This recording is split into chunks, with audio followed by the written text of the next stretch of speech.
Hello children, this is Alka Mehrotra and you are watching Curiosity Solver.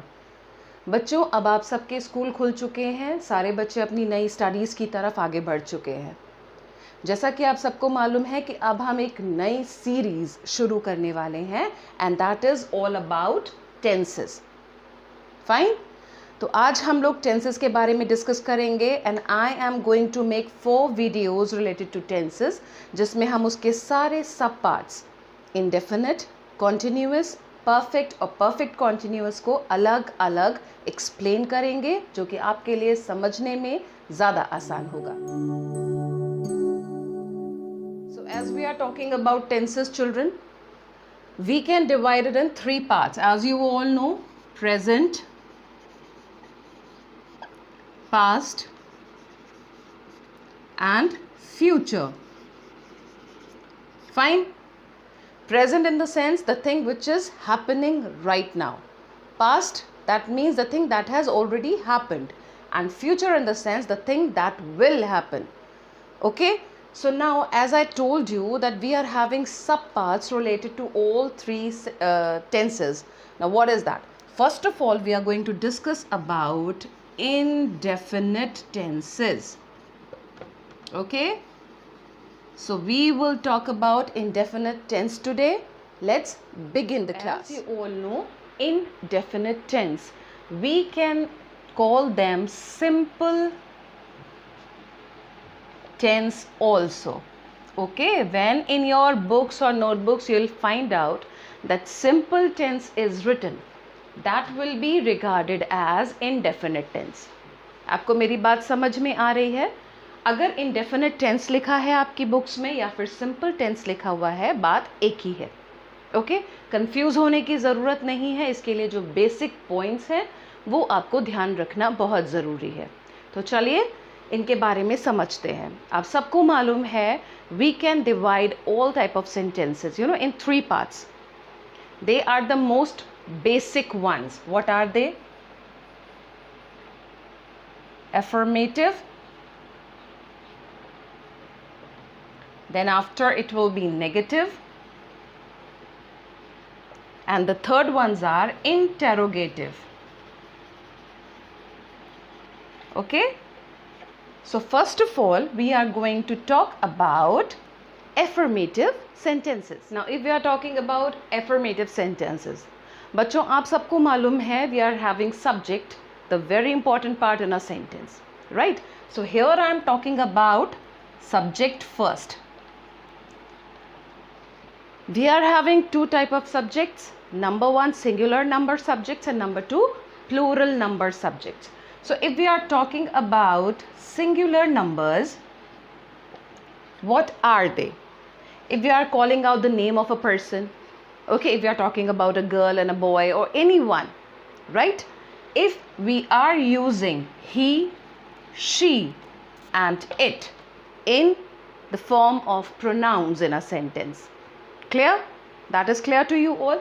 Now if we are talking about plurals, what are they? Plural subjects. We, you, and then after they. But I is also considered as a plural subject, though it is one, it is singular. But whenever we use verbs with this particular word, we have to change it. Yeah, like if we are using has or have with that, we prefer to write down have with it, right? We do not add s or es with the verb when we are using I in it.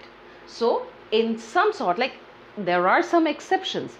That is why I is also regarded as a plural subject. Now see the example here. I am going to write down one example, and with the help of that I shall explain affirmative, negative and interrogative sentences to you all. Now you have to decide whether you can understand that easily or not. If you have any problem, message me. Just in the comment section write down whatever your queries are so that I can solve it. I can send you the solution of that. Okay, so see, if I have written a sentence like Seema dances well. Right? This is a simple affirmative sentence. Why it is affirmative? You can give different names to affirmative sentences also. Like you can say assertive sentence. You can say that statement. You can say a declarative sentence also. Why I have given all these names to it? Because these kind of sentences tells you something. They inform you something. Straightforward sentences. Clear? Now, if we are using it, if we are seeing the sentence, what we have done. Can you see this part? Dances. Now, if I am using any plural subject in place of the singular subject, now what will be the sentence? Have a look here. They is a plural subject. With they, if I'll use this verb, how we'll use? Dance well. In place of dances, it will be dance only. So one point, the very important point is clear, that when we are using a singular number subject in indefinite tenses, we apply s or es with the verb. And when we are having a plural number subject in that, we do not apply anything. I hope this rule is clear to you. Now, if we have to make a negative sentence with these sentences, how we'll frame that? Okay. Now, Seema, just see the verb which is used in it, and with they, the verb which is used in it. Now, if we have to make a negative sentence with this word, how we'll make that? Seema, in place of dances, we will use does not.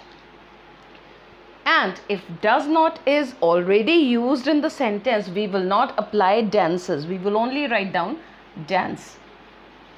And the sentence is complete. Seema does not dance well. Now, if we have to make a negative sentence with a plural subject, how we will make that? That will be they do not dance. Dance will remain as it is, and well. Now, can you see the change in that? Here, the verb remained as it is, and here it changed. Why it changed? Because when we are using a singular number subject, we will apply does not with that. And when we are using a plural number subject, we will not apply does not. Do not will be there in the sentence, and the verb will remain as it is. Now, the last one, and that is interrogative. How we'll make that? You know it very well. The use of does and do in it. When we are using negative sentence, we will apply does not and do not in it. And when we are making interrogative, how we'll make that? See here, children, what we'll do? First of all, we'll write down the word does. Then after Seema, then again, just remember this, dance will remain as it is. Well, and then after the question mark, does Seema dance well? And if we have to make interrogative with the second sentence, how we'll make that? Do they dance well? Is it clear to you all? I think in indefinite kind of sentences, always remember, children, when we are having affirmative sentences, we apply s or es with the verbs that are used with the singular subject, and we do not change it when we are using a plural number subject in that. The same thing will happen in the negative. In singular subject, we will apply does not, and with the plural ones, we will apply do not. Okay? And when it is interrogative, how we'll make that? We will use does in the beginning, the sentences which are using singular subject, remember, and do with the words or the sentences that are using the plural word. In short, I am just going to tell you so that if you will remember the structure of the sentences, you will never ever make your sentences wrong. Okay, for affirmatives, what you have to remember, first of all, you will write down the subject, then after the main verb, and that will be the first form. Okay, and then after the object. Fine. Now when we are using negative, in that your subject will come, then after you will use either do or does not, then after the first form of verb will come, and then after your object will be there. And if you are using interrogative, how you will make that? Obviously, first of all, do or does will come. Okay, then after, what you will do? You will add the subject in that, then after the verb will come, and then after the object will come. Clear? I hope this video is going to help you a lot, children. Okay, see, if you are having any problem, let me know that, as I have cleared each and everything related to the indefinite tenses in this video. In the same way, I shall bring continuous tenses in my next video. Okay, so if you like the video, like it, share it and subscribe it.